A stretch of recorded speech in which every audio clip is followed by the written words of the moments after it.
Falar pra agora, menino, senta aí que lá vai caos. Falar pra você de João Boca de Ouro. João Boca de Ouro, lá de Serra Talhada.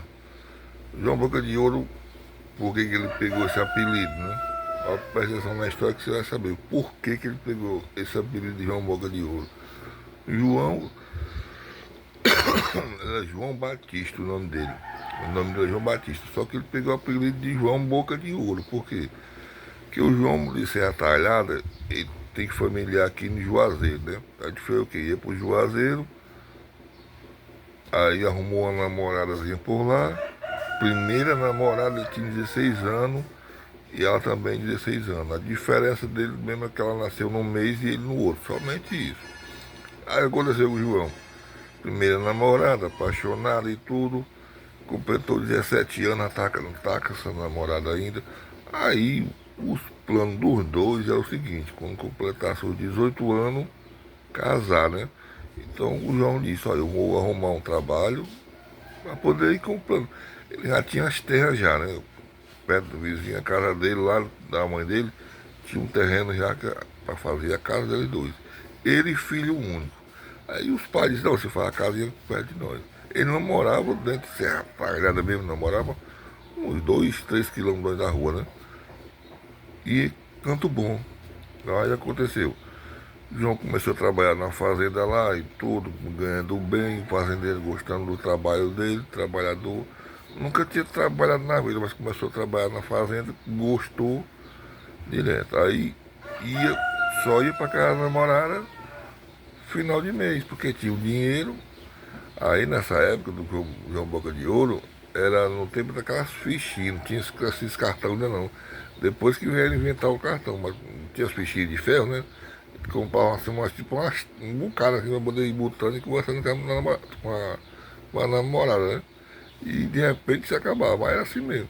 E ele passou um ano desse jeito, completou 17 anos, aí todo mês ele ia. Quando estava pertinho mesmo já de se casar, já tinha ido lá, conversado com ela. Ele tinha feito uma empeleita com outro fazendeiro lá e tinha pegado uma lapada boa. E ele já tinha, ele trabalhava e estava levantando a casa à noite. Ele mesmo estava levantando devagarzinho, levantou as paredes tudinho. Que ele nunca trabalhou para os outros, mas pros tios dele, pro pai dele, assim, familiar, ele ajudava, né? Então ele aprendeu um pouco a trabalhar como pedreiro também, enrolado. Era não, é ainda, né? Não morreu. Então ele mesmo levantava de noite. Ele disse, não, vamos fazer 4 compartimentos, 5 com banheiro, depois, se casar, a gente vai crescendo. Nós dois trabalhamos e vamos crescendo. E ele tava com um plano bom, era um cara novo, um cara centrado, sabe? Não era de modelado. Você não via ele em porta de bar, em bagunça, não. Era de casa pro trabalho e pra casa da namorada. Era nesse rojão aí. Ele já tinha levantado as paredes, tudo, faltava só cobrir, botar as portas, fazer o piso, botar a energiazinha. Aí somou tudo na cabeça, né? Com a empresa que queria fazer com o fazendeiro, o dinheiro dava certinho. E o tempo que faltava era o tempo que ele ia trabalhando, aí ia comprar os móveis das casas, geladeira, uma televisãozinha, uma coisa, ficar mais ou menos na vida, né? Quando faltava assim, uns 3 meses para poder acontecer o casamento, ele tinha pegado uma empeleita boa, justamente que era o dinheiro do casamento. 800 cruzeiros na época. Era dinheiro para dar em doido. Cerveja em latinha, 50 centavos, 30 centavos. Dava para ele fazer o casamento e fazer a festinha, brincadeirazinha pequena. Então ele disse, eu vou passar 2 meses sem ir aí, porque é o tempo que eu termino a empeleita aqui, aí eu vou lhe ver. Ela tá certo. Quando foi, passou só pelo telefone mesmo. Quando fui no segundo mês, ele ligou para ela e disse, olha, amanhã eu tô recebendo dinheiro do fazendeiro lá, e eu vou botar na conta aqui e vou comprar a passagem para ir aí. Aí ela, olha João, eu gosto muito de você, mas aconteceu uma coisa. Aí ele disse que já sentiu um frio na espinha, né? Ela, olha, esse negócio de namorar assim à distância, eu conheci outro rapaz e tô grávida dele. Ô, pra quê? Foi meio que uma facada no coração dele. Aí o João perturbou. O dinheiro do casamento arrochando de manteiga, bebendo, não tinha costume de beber, era bebendo, farriando, brigando, foi preso, apanhou, o diabo a quatro, chorou muito dessa mulher, chorou, e ela ligando pra lá, e a mulher, homem, deixa eu em paz, eu não tenho o que fazer mais não, e era aquele de manteiga todo. Aí foi naquela época, mesmo na época da Serra Pelada, na época que o pessoal estava tirando muito ouro, que não tinha quem ia, estava rico. Ele não tinha mais nada a perder. Para ele estava o mundo acabado. Pegou, botou as coisinhas na mochila, mãe, vou estar atrás da minha vida. E caiu no meio do mundo, foi trabalhando. Ele teve sorte. Os outros que foi mais ele, foi ele mais alguns amigos. Os amigos dele, tudo ele gastando lá com rapariga, essas coisas, e ele não. Pegou lá um ourozinho dele lá, fez bem de vida. Ele não comprou na cidade dele, botou negócio nenhum não. Botou em outra cidade, várias coisas. Começou. O João enricou da noite pro dia. Pronto, conheceu outra mulher. Os 6 anos depois que aconteceu isso com ele, passou uns 6 anos sem querer saber de nada, só no sossego. Depois arrumou essa mulher, casou, a mulher de família, trabalhadeira também. O João ficou, ó, rico, agora alta mesmo. Depois que ele saiu, ele passou 7 anos sem aparecer sem atalhada. Mas era com vergonha, que podia os pessoal mangar dele, né? Mas ninguém mangou dele, não.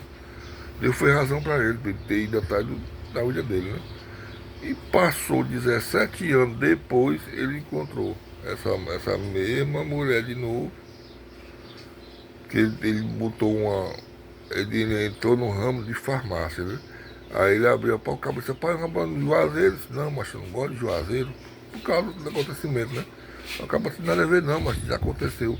E colocou. Ah, quando foi na inauguração, quando ele estava lá conversando com o pessoal, a primeira coisa que ele olha, ele vê a ex dele. A criança, a mocinha já pertinho dela, né?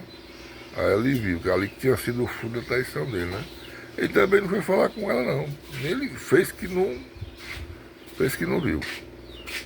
Ele com a mulher dele lá e tudo, e aquela animação toda, e a farmácia, ele viu que ia dar um dinheirinho bom, mas ainda a coisa não ligou não. Aí, mas ela veio, ele estava aí, João, você me perdoou. Eu disse, eu tenho que agradecer. O que você fez foi um livramento. É pior que se eu tivesse casado com você, se eu tivesse feito, eu ia passar o resto da vida levando chifre. Muito obrigado por ter feito isso. Você me livrou. Aí perguntou de você, ele não era não, não deu certo não. O cara nem assumiu a menina, eu que trabalho e assumo a criança. Olha, o cara embuchou ela, não quis saber dela mais, um filho de papaizinho e nem assumiu. Ela que estava trabalhando para poder assumir a criança. Olha a escolha que ela fez. E o João não. Continuidade na vida. Sofreu logo, né? Que meio bebeu, fez aquele de manter todo, mas depois botou os pés no chão, Deus ajudou. E a vida dele tomou outro rumo, ficou rico. E a mulher ficou pobre lascada. Se tivesse ido com ele, talvez também tivesse rica, né? Eu acho que essa mulher deve ter se arrependido muito. Ah, pai, deve ter se arrependido muito. E o apelido Boca de Ouro, que o João era ganhando dinheiro lá, o único gasto dele era botar dentro de ouro. Era tudo de mim, cima e embaixo, tudo de ouro. O pessoal dizia, rapaz, você vai acabar sendo roubado. Mas era ouro puro que ele botava os dentes. Todo mundo chamou, botou o apelido lá, João Boca de Ouro. Depois ele voltou, passou um tempo em Serra Talhada. Em Serra Talhada mesmo, ele só ia mesmo para visitar os pais dele, até quando estava vivo. Depois, até na Serra Talhada, ele pegou o ranço. O negócio do Juazeiro lá, ele mal pisa lá. Ele botou as pessoas para tomar de conta, só recebendo dinheiro mesmo. Mas o João passou por essa, mas se deu bem, né? Essa foi a história do João Boca de Ouro. Boca de Ouro. Espero que vocês tenham gostado. Se você gostou, curta, comenta e compartilha.